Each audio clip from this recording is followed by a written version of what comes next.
যৌন ক্ষমতা বাড়াতে ভিটামিন সাপ্লিমেন্ট বেশি কার্যকর নাকি প্রাকৃতিক খাবার বেশি কার্যকর? অনেকে মনে করেন যে ভিটামিন সাপ্লিমেন্ট বেশি কাজ করে, আবার অনেকের ধারণা যে না, প্রাকৃতিক খাবারই সবচেয়ে বেশি কাজ করে।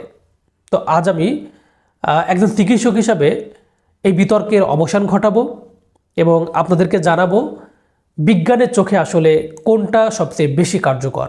তো চলুন তাহলে আসল সত্যটা জেনে নেওয়া যাক। প্রথমে আসি ভিটামিন বা সাপ্লিমেন্টের কথায়। মেডিকেলে ভাষায় এগুলোকে সাধারণত বলা হয় সাপ্লিমেন্ট। তো এর মানে হলো আপনার শরীরে যদি কোনো নির্দিষ্ট পুষ্টির ঘাটতি থাকে তবে সেটি পূরণ করা। যদি আপনার রক্ত পরীক্ষায় দেখা যায় যে আপনার ভিটামিন ডি বা জিঙ্ক মারাত্মকভাবে কম আছে, তবে খাবার খেয়ে সেই ঘাটতি পূরণ করতে অনেক সময় লাগতে পারে। সেক্ষেত্রে সাপ্লিমেন্ট বা ক্যাপসুল কিন্তু একটু দ্রুত কাজ করে থাকে। কিন্তু অসুবিধা হলো কৃত্রিম ভিটামিন অনেক সময় আমাদের শরীরের কোষগুলো সরাসরি গ্রহণ করতে পারে না। তো যেটাকে আমরা সাধারণত বলে থাকি লো বায়ো অ্যাভেলেবলবিলিটি। এছাড়া অতিরিক্ত সাপ্লিমেন্ট লিভার এবং কিডনির উপর অনেক সময় বাড়তি চাপ তৈরি করতে পারে।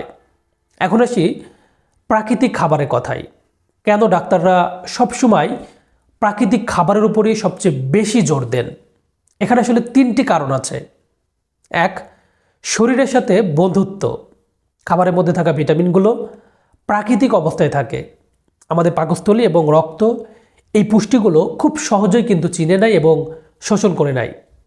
তারপর দুই, সিনার্জি ইফেক্ট। যেমন আপনি যখন একটি ডিম খান, আপনি শুধু যে প্রোটিনই পাচ্ছেন তা কিন্তু নয়, এর সাথে পাচ্ছেন জিঙ্ক, সেলিনিয়াম এবং স্বাস্থ্যকর ফ্যাটও আপনি কিন্তু পাচ্ছেন। তো এই উপাদানগুলো সবগুলো কিন্তু একসাথে কাজ করে টেস্টোস্টেরন হরমোন বাড়াতে, যেটা কিন্তু একটি কৃত্রিম পিল করতে পারে না। তারপর তিন, দীর্ঘস্থায়ী প্রভাব। ভিটামিন পিলের প্রভাব অনেক সময় সাময়িক হতে পারে, কিন্তু একটি পুষ্টিকর ডায়েট আপনার পুরো শরীরের রক্ত সঞ্চালন এবং স্ট্যামিনা স্থায়ীভাবে কিন্তু উন্নত করে থাকে। তাহলে এখানে কে জয় হলো? উত্তর হলো প্রাকৃতিক খাবার। কারণ যৌনশক্তি বা সক্ষমতা কিন্তু কোনো একটি পিলের উপর নির্ভর করে না। এটি নির্ভর করে আপনার হার্টের স্বাস্থ্য, আপনার রক্ত সঞ্চালন এবং আপনার হরমোন লেভেলের উপর। তো যদি আপনি নিয়মিত বাদাম খান, কুমড়োর বীজ খান, সামুদ্রিক মাছ, ডিম, দুধ এবং খেজুর খান, তাহলে কি হবে? আপনার শরীর কিন্তু প্রাকৃতিকভাবেই এই সক্ষমতা ধরে রাখবে। তো ভিটামিন সাপ্লিমেন্টগুলো কেবল তখনই দরকার হবে যখন আপনার শরীরে বড় কোনো ধরনের ঘাটতি আছে এবং ডাক্তার আপনার এটা সেবন করার জন্য পরামর্শ দিয়েছেন। তাহলে আপনি এখন কি করবেন? এখানে আসলে তিনটি স্টেপ আপনি ফলো করতে পারেন। এক নম্বর হলো ফুড ফাস্ট পলিসি। খাবারের তালিকায় জিঙ্ক এবং ভিটামিন ডি সমৃদ্ধ খাবার বাড়ান। প্রতিদিন অন্তত একটি করে ডিম এবং এক মুঠো বাদাম খাওয়ার চেষ্টা করুন। তারপর দুই, লাইফস্টাইল ঠিক করুন।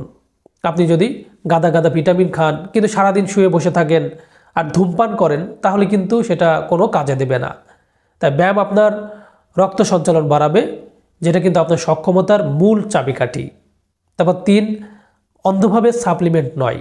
বিজ্ঞাপনে ফাঁদে পড়ে নিজে নিজে সেক্সুয়াল পাওয়ার পিল বা দামি দামি ভিটামিন খাবেন না। যদি সত্যি আপনার দুর্বলতা অনুভব করে থাকেন বা আপনার অনুভব হয়, তাহলে আপনি আগে রক্ত পরীক্ষা করুন এবং বিশেষজ্ঞের পরামর্শ নিন। প্রিয় দর্শক, মনে রাখবেন আপনার রান্নাঘরই হলো কিন্তু আপনার সবচেয়ে বড় ফার্মেসি। সঠিক খাবার এবং নিয়মিত পরিশ্রমই কিন্তু আপনার যে শক্তি দেবে, সেই শক্তি কিন্তু কোনো কৃত্রিম ভিটামিন আপনাকে দিতে পারবে না। প্রিয় দর্শক, আপনার কাছে যদি এই ভিডিওটি তথ্যবহুল মনে হয় তাহলে ভিডিওটি শেয়ার করে অন্যদেরকে দেখার সুযোগ করে দিন। আর আপনার যদি এই বিষয়ে কোনো প্রশ্ন থাকে তাহলে কমেন্ট করে জানাতে পারেন। তো আজ এই পর্যন্তই। সকলে ভালো থাকুন, সুস্থ থাকুন এবং নিরাপদে থাকুন। আল্লাহ হাফেজ।